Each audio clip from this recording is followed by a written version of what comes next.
Watch the people around you like a hawk. Whenever they do something that you think is good, you tell them.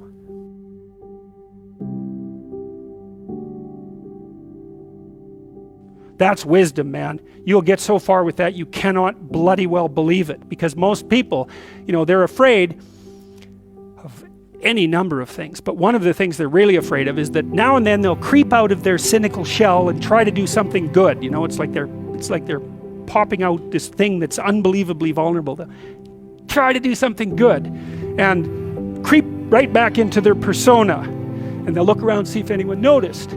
And sometimes they'll get punished for it, and then they won't do it again, so don't do that. But then, now and then you think, hey, I saw you do this. That was actually pretty good. And they think, wow, someone noticed. It's like, wow. And then they'll think, yeah, I could do that again. And if you want to live with someone for a long period of time, I would say every time they do something that you would like them to do more of, number one, notice. Number two, tell them. Right? Because I know you don't want to, because you really want to dominate them, and you don't want them thriving, because then they'd be competition to you, and you wouldn't be able to go complain to your mother about what a miserable partner you have, and you know how delightful that is. So you have to forego all that pleasure if you actually helped your person develop. So you got to get over all that. It's really annoying. So you've got this person pegged as, yeah, you're stuck with them, and maybe it's the best you can do, but you got one eye open. And then every time they do something good, you don't want to notice, because if that elevated them a little bit, you wouldn't be able to feel so resentful and miserable and keep your eye open for the next possible affair. And that is what people are like. That is what people are like, and that's what you're like too. That's what people are like. So you got to decide if that's what you want, or you want to help the person that you're with grow. That's dangerous, because they might outshine you. Well, good. Then you have someone to compare yourself to. That'd be a good deal. It's really rough with kids, because parents will stop their children from succeeding beyond them.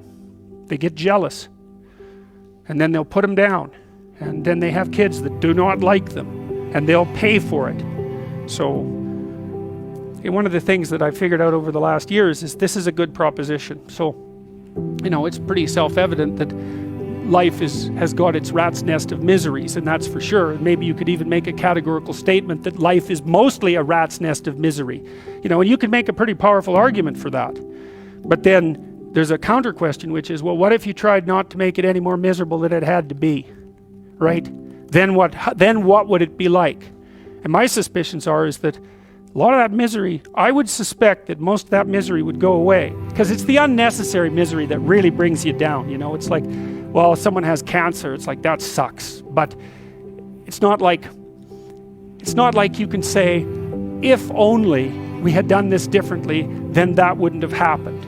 But when someone's out like torturing you in a malevolent way, or maybe you're doing the same, you can always ask yourself, well, is this really necessary? Is this just like a useless add-on to the miseries of life? That's what disheartens people.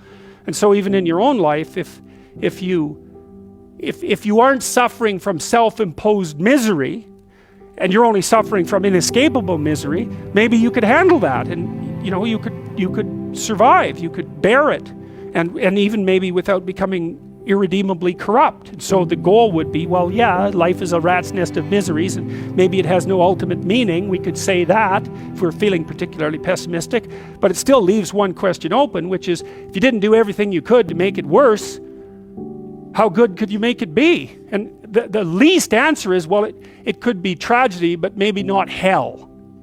And I think that's right. I really believe that. That's the most pessimistic, proper statement. The worst case outcome, in the worst of all possible worlds, is that your life could be tragic, but not hell.